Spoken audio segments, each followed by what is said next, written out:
గూడూరు నియోజకవర్గం కోట మండలంలో నిర్వహించిన ఈ సమావేశానికి విచ్చేసిన గౌరవ శాసనసభ్యులు పాసం సునీల్ కుమార్ గారికి, అలానే జగన్మోహన్ రెడ్డి గారికి, దశరథ రామరెడ్డి గారికి, భాస్కర్ రెడ్డి గారికి, అలానే వేదిక మీద ఆశీనులైన ఇతర పెద్దలకి, ఈ కార్యక్రమాన్ని ఇంత అద్భుతంగా నిర్వహించిన ARD association for rural development మరియు పర్యావరణ పరిరక్షణ యోజన సంఘం ఎన్జిఓస్కి,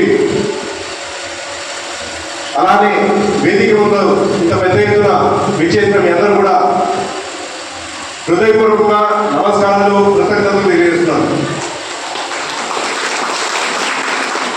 ఇప్పుడే చాలామంది పెద్దలు చాలా విషయాలు చెప్పారు. ఏఆర్టీ సంస్థ అలానే పర్యావరణ పరిరక్షణ యోజన సంఘం ఆధ్వర్యంలో చాలా సంవత్సరాలుగా ఎన్నో మంచి కార్యక్రమాలు అణగారి వర్గాలకి, గిరిజనులకి, మత్స్యకారులకి ఎన్నో కార్యక్రమాలు చేపడుతున్నామని చెప్పడం జరిగింది. నేను కూడా ఎన్నో మంచి విషయాలు ఈ ఎన్జిఓ ఏఆర్టీ సంస్థ చేపడుతున్న ఎన్నో మంచి విషయాలు తెలుసుకోవడం జరిగింది.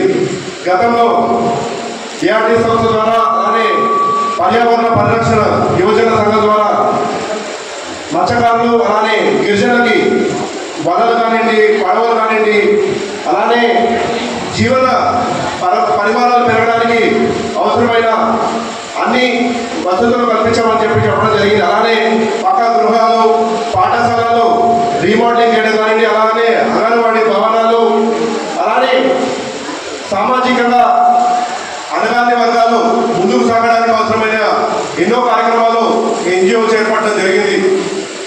అలానే ఇక్కడ నేను చూడటం జరుగుతుంది, దాదాపు ఈ సంస్థ ద్వారా 6,754 మంది బాలికలపై పాఠశాలలో ఆర్థికంగా సహాయం చేసి వారందరూ కూడా ముందుకు వాళ్ళ జీవన విధానం మెరుగుపడడానికి, అలానే చదువు ద్వారానే మనమందరం కూడా ఆర్థికంగా ముందుకి అలానే సామాజికంగా ముందుకు వెళ్ళడానికి అవుతుంది. కాబట్టి వాటన్నిటికీ అవసరమైన ఆర్థిక సహాయం ఎన్జిఓ ద్వారా చేపడుతున్నామని చెప్పి ఇందాకే పెద్దలందరూ కూడా చెప్పడం జరిగింది. ఇలానే చాలా మంచి కార్యక్రమాలు చేపడుతున్నారు. వాళ్ళు ఇలాంటి కార్యక్రమాలు ఇంకా కూడా చేపట్టాలి, అలానే ఇలాంటి అవగాహన సదస్సులు కూడా చేపట్టాలని చెప్పి, ఇంకా కూడా రానున్న కాలంలో చేపట్టాలని చెప్పి నేను వాళ్ళని మనస్ఫూర్తిగా కోరుకుంటున్నాను.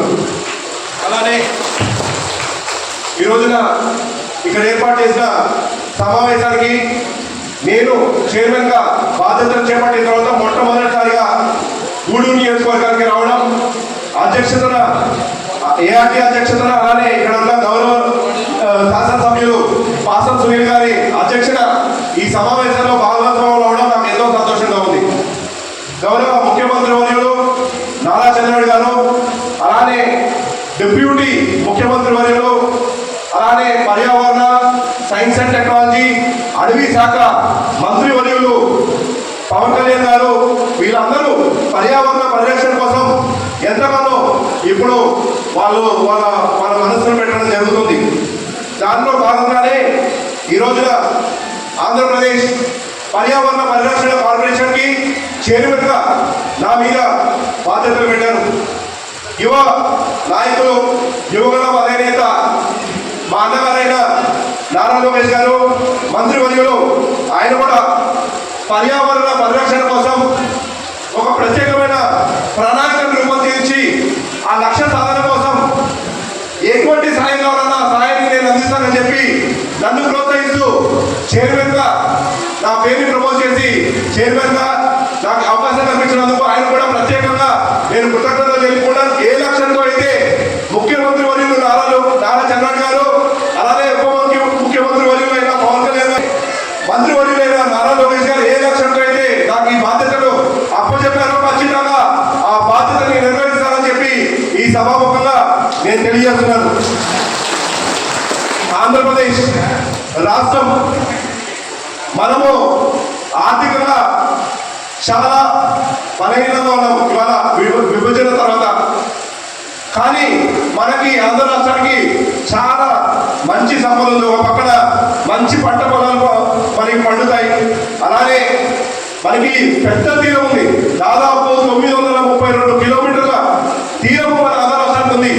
ఈ తీరం మీద అటు సముద్రంలో కానివ్వండి, అలానే అక్కడ ఉన్న చెరువులో చాలా మంది అనగాని వర్గాలు, మత్స్యకారులు, గిరిజనులు, అటు ఇంగ్లాండ్ ఏదైతే మనకి చెరువులు ఉంటాయో చెరువులు కానివ్వండి, అలానే అక్కడ ఉన్న ఈ కాలువలు కానివ్వండి, అలానే సముద్రంలోకి మత్స్యకారులు చాలా మంది వేటకెళ్తారు.